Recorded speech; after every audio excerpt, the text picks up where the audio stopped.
Segona part de l'Àrtic d'avui, que passarem amb una convidada molt especial que ve del Regne Unit a presentar-nos el seu nou llibre. Es tracta de la Jeanette Winterson, una de les veus més respectades de la narrativa britànica actual, que els seus llibres aborda temes tan vigents com les protestes socials, el feminisme, la crisi climàtica o la identitat sexual, i ara, a més, hi suma una ficció sobre la intel·ligència artificial i la robòtica a Frankenstein, que ens ve a presentar avui a l'Àrtic, la qual cosa he de dir personalment em fa especialment feliç.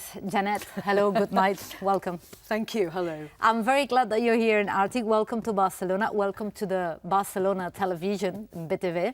I think you have a good relationship with Barcelona. Are you familiar with the city? I love this city. I love the mixture of architecture from the medieval, the 18th century, the modern. I love the wide boulevards and the energy of the people. You know, it's a different energy. You think so? Yeah, and especially in Brexit Britain at the moment, everyone's depressed. But here, you know, you have your own problems, but you fight. Yeah, we've been fighting for a few months and years. I like that. And so the energy feels up to me. That's very nice to say. La Jeanette Winterson ens ve presentar nou llibre, aquest Frankenstein, però abans farem un repàs de la seva carrera, el repàs de la primera convidada internacional que ha passat pel nostre sofà aquí a l'Àrtic.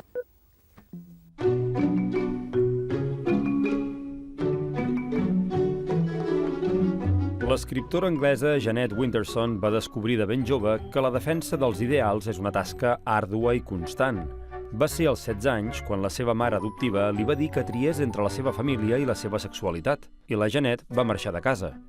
Així començava una carrera vital i literària que la va portar a publicar Fruta prohibida, el seu primer llibre, saludat amb entusiasme per la crítica, com també ho van ser La passió, La niña del faro o Escrito en el cuerpo. Avui rebem a l'Àrtic a una guanyadora de premis com el Lambda o el BAFTA i membre de l'Ordre de l'Imperi Britànic, que amb la seva 15a novel·la se centra en la figura de Frankenstein. Amb ell avui parlarem d'intel·ligència artificial, de cossos humans i de robots, de gèneres fluids i d'amor, de feminisme i de futur, perquè a l'Àrtic ens agraden els reptes i ens encanta la gent capaç de crear vida, encara que només sigui en la ficció. Jeanette, you looked very young in some of these images. Oh, it's frightening. I've been doing this for 35 years. 35 years? Yes. Along 35 years, almost 15 books, more or less, you have created lives, many lives. Are you also somehow Victor Frankenstein?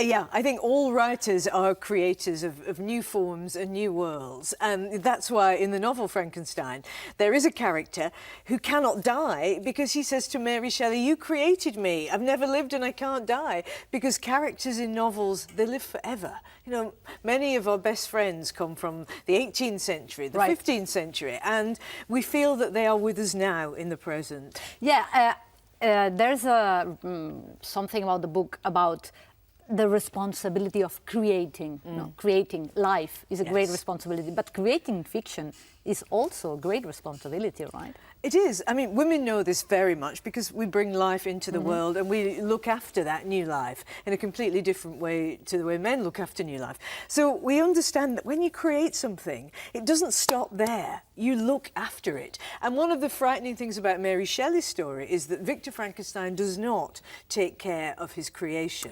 He neglects him.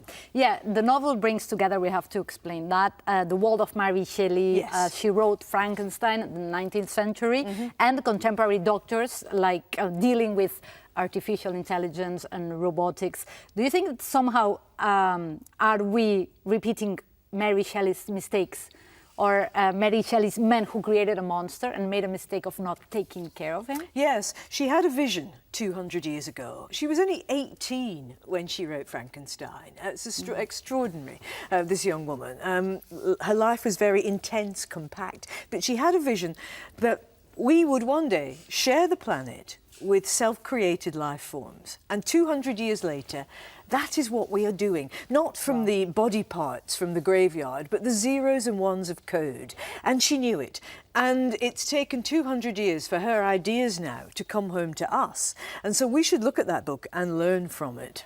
If you look at your book, Yeah. what you see is that artificial intelligence maybe has evolved more quickly than we think.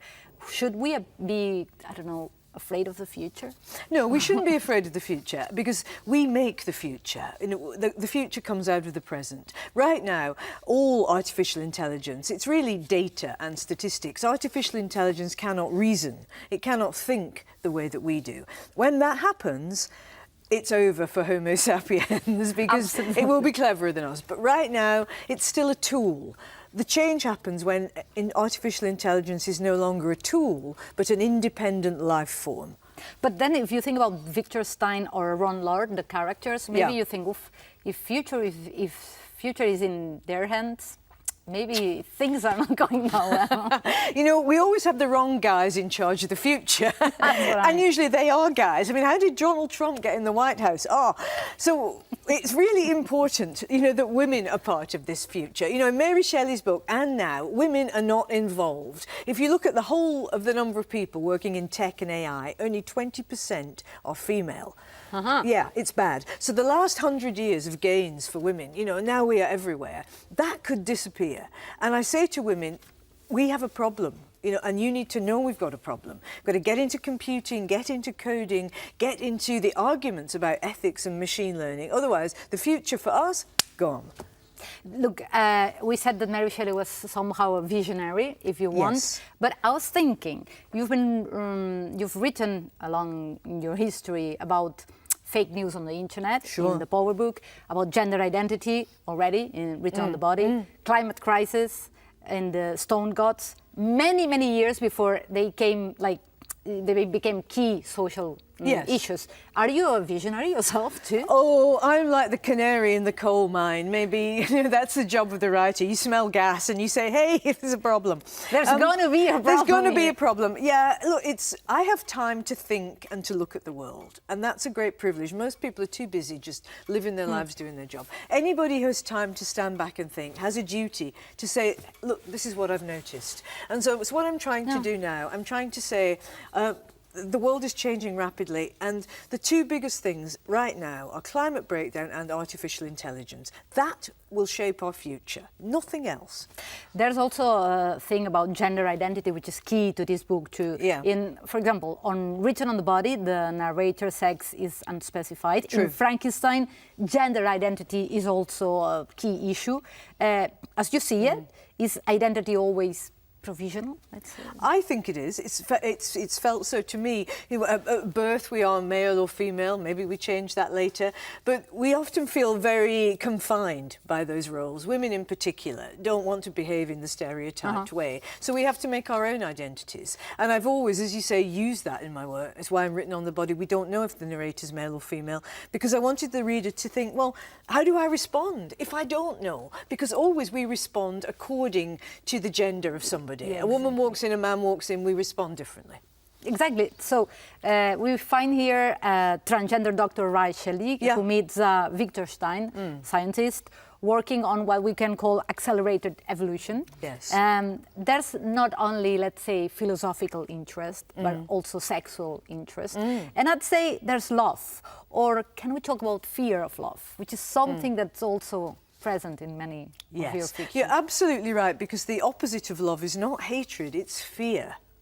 And it's the fear of things which is actually the most dangerous of all. And we fear opening our hearts. We fear other people influencing us. You know, we fear what it means to lose control in that way. And I've always wanted to talk about that in my fiction because it is central to everyone's lives. Do I love or do I not love? Every single person on this planet has asked that question at some point in history and in time. So for me, it's a central question. And when we're living with robots, with artificial intelligence, we will form relationships with them. You think so, yeah? Yeah. Look, everybody on this planet has fallen in love with their teddy bear at some point. So when you have little robots running about, it's going to be a relationship. We can't help it. What will it mean for human relationships? I don't know, but I want us to start thinking that way.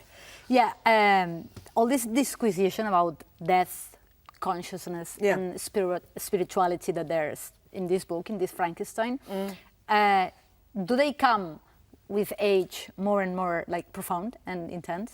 I think so. I think there are great advantages to getting older. You were just turned 60 this I know. How did this month happen of to me? August. I know. I was thinking, oh God, and then I'll be dead. But the great thing is, Oh my God. you know, you just learn something and then you die. It's really a shit show. But I think as you get older, your understanding expands and you are less worried about your own ego, your own craziness. You learn to manage yourself, and therefore you can have a different relationship with the outside world. I think, and be more useful as a citizen. More useful, you say? Yeah, I do think so. I do. I think as people get older, instead of being childish and just wanting to live as they always did, you have to take responsibility. You know, my generation has done a lot of damage to this planet. So my generation also needs to take responsibility to try and fix it and help young people to make a life. You know, it's hard to make a life when you're young now. Would you like that your conscience at some stage was put into somebody else's head? I mean, what the book explains about how your conscience can be transferred. And, Absolutely. you know, you go beyond your own body. Would you like that? Well, it's going to happen. Look, Ray Kurzweil, who's a head engineer at Google X and a great futurist, says 50 years and you will be able to upload the contents of your brain into my laptop. 50 years? 50 years, he reckons. You know, 50 years ago, heart transplants were rare. Now they're common. Right. You know, we're moving so fast. So it's very likely. So then, instead of dying, your brain gets uploaded, and then I can download you into any shape or form you like. You know all those stories that you could be an eagle, you could be a dragon, you could be a greyhound. All of those things that we had in those visions of how we could just get out of our bodies may be coming true scientifically. All the things that religion has said, that we're not obliged to this body, that this is not the end. Now science is saying, that's right, this is not the end. It's fascinating. It's fascinating. And scary, I think, at the same time, It's right? such an exciting time to be alive. You've written about modern technologies, historical episodes, and also, very important, about childhood and life with your family. In fact, in the 90s, British audiences got to see on TV the essence of, I don't know if we could call it, Winterson's world. Who was the oldest man in the Bible? Methuselah. How old was he when he died? 969. What sort of tea is this? Stand up and be counted. I mean, Empire Blend. Just in time for the missionary. Too bad. Too bad. This A lot is a of little violence you. in my childhood. This is your childhood. You narrated it in Oranges Are Not the Only Fruit. Yeah. In fact, you wrote the script of the I TV did, series, and you won a BAFTA, I think, for it. What's left of this little Jeanette we were looking at now? Oh, she's still there. I've always that hopefulness, the optimism, the sense that you can't beat the little guy. I mean, that's why in the fairy tales I've always thought I'm like the third child that nobody takes any notice of, and then you win the princess and kill the dragon. And you had to be like that when I was growing up, because my mother was huge. She's a big woman and I'm small. And our fight was the fight between happiness and unhappiness. She was so unhappy. And I was just cheerful. It was the worst thing for her to have a cheerful child. Yeah, and then she asked, why would you Why like be happy to be when happy? you could be normal? That's yeah, when I was leaving home, and she said, why? I've fallen in love with another girl. And she said, why are you doing this? And I said, it makes me happy. And then she said, why be happy when you could be normal? Violent. You've been talking about yourself, about your experience as an adopted child, this strict evangelical education. Yes. Writing helps healing also? I believe so. It helps to heal other people. You know, I am healed by people's work, people's books. It works for me, and I hope to heal too. I think people are looking for clues. They're not looking for answers. They're looking for clues, how to navigate their life a little bit better and to open themselves up, you know, a little bit more fully. That's what we're after when we read literature. It's what we want from art. It's a way to live. And that's why science, technology, all the utilitarian sides of life are not enough for us. You know, we have to learn how to live. All literature is somehow about exposing oneself, about being honest, because I think Frankenstein is very honest, and it really shows some of your fears, some of your fantasies. Yes, I think as a writer you have to be honest. It's fiction, but you're telling the truth. You're trying to go as deep into yourself as you possibly can. You know, this isn't about fake news or post-truth or lies. It's about trying to find a narrative, a dialogue, where we can sit and be honest with one another. In Frankenstein, one character says that urge to write comes from vanity, but Mary Shelley says that it's about hope. Yeah. What is writing for you? For me, it's about hope. It's the chance to get inside somebody's head. There's no CCTV inside somebody's head. I can go in there, nobody knows, and then we have a private conversation. And you begin to talk to me, I begin to talk to you through the pages of the book, and we both change. You see, this is what's not always understood. When people read my books, and I hear about it, I hear the way they read them, I change too. The thing moves, and it's a collaboration between the writer and the reader. That's beautiful. So we can summarize that you still have some kind of faith in humanity, right? Absolutely. Look, my mother wanted me to be a missionary. And I am. You are. You are. She got what she wanted. With all your books. Okay, so now we're getting to the final point of the interview. Okay. Arribem al nostre qüestionar àrtic, avui un qüestionar àrtic en anglès per la Jeanette Winterson. I, com sempre, àrtic-antàrtic, it's yes or no, and then we explain very quickly why yes or why no. So, you ready? I'm ready. Okay, let's go. You're thinking of setting up a deli shop in Barcelona, Àrtic or Antarctic? Oh, I wish Arctic, but Antarctic, because I don't live here.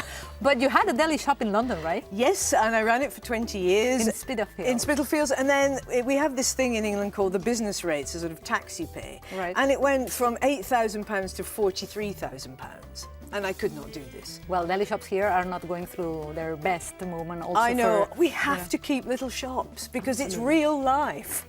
It's real life in the real city, yes. Right? Okay, next one. Your favorite TV show is Black Mirror. Àrtic or Antarctic? Arctic. Now that I think of it. I love Black Mirror because it's inventive, it's edgy, it's provocative, and TV is in a golden age, a renaissance right now. It's where the best work is happening on TV, and I love Black Mirror because you're taken into a different world. Whenever I was reading Frankenstein, I was thinking all the time, oh no, this is like, this is Black Mirror, the future is here. Right? The future is here. You don't have to have a dystopia or sci-fi. It's here. Next, you prefer to listen to gospel than to opera, Àrtic or Antarctic? Oh, Antarctic, I'm afraid. Gospel's great, but I love opera. The You're size an of opera it, lover. the scale of it. Yeah, you know, it's ridiculous. You know, 120 people in the orchestra, maybe 100 people on stage in the chorus, and these crazy storylines. But it's kind of wrap-around emotion. I go there and I just cry. I cry all the way through. Have you been to Liceu, our opera house? No, do you think I should go? I think you should go. Okay. We'll see if we Let's can... find out what's yeah, on. let's Okay. see what's the... we'll make a few phone calls. Thank you. Next one. You only read poetry if you are in front of a mirror. Àrtic or Antarctic? Well, Arctic, Antarctic, and polar bear, because it's true, and it's not true, and it's something else as well. All right. When I was having a breakdown, in order to stop the crazy voices in my head, I read poetry out loud in front of the mirror, and I could see the craziness drain from my eyes, my face, and the strong voice of the poem replaced the crazy voice in my head. It's a really good technique. Wow. But I read poetry Wow. like you do, sitting on the sofa. All right, but only at some stage you need the mirror. You know, then. you Okay. do, because if you see yourself, you understand what is happening when you read something powerful. Right. You love your brain more than your body. Àrtic or Antarctic? Antarctic. I'm very at home in myself. I love my mind because I can use it and I've trained it, and it's a good, dependable mind that can think. And that is a great blessing in this world, because then you're not, prey to fake news and all the rubbish that comes around. But my body too, I trust it. You know, I'm fit, I'm strong. I think I'm going to age well. And this is home to me. My body is my home. Okay, two final questions. Two final questions. Your dream is to win the Man Booker Prize. Àrtic or Antarctic? Arctic. Prizes are fun, but the work is the work you do. And the real thing that matters is to have a connection with your readers. You were longlisted this year for the first Yeah, time. that was and I good. was like, go, Jeanette. I know. Okay, the last one. In the future, it will be impossible to tell one human from one robot. Àrtic or Antarctic? Arctic. You think so? I think so. In the far future, if we survive, if the planet doesn't collapse, then accelerated evolution will mean that we start to merge with artificial intelligence. And I think probably a new species is coming. Maybe we look back and we see this part of being human was just part of the evolutionary journey. This wasn't the final destination. Right. But I'm not sure if a kiss by a robot will be the same as a kiss by a person. So this Frankenstein is a must read to find out about that. Yeah. Jeanette Winterson, thank you very much for being here today. Un llibre divertit, aquest Frankenstein, que avui ens ha vingut a presentar, que edita Periscopi en català, Lumen en castellà, divertit, profund, que ens porta del passat al present, que ens parla d'humans i de robot, d'intel·ligència artificial i de sentiments, i que es llegeix d'una tirada. Jeanette Winterson, thank you for being today here with us. Gracias. And thanks for writing every day.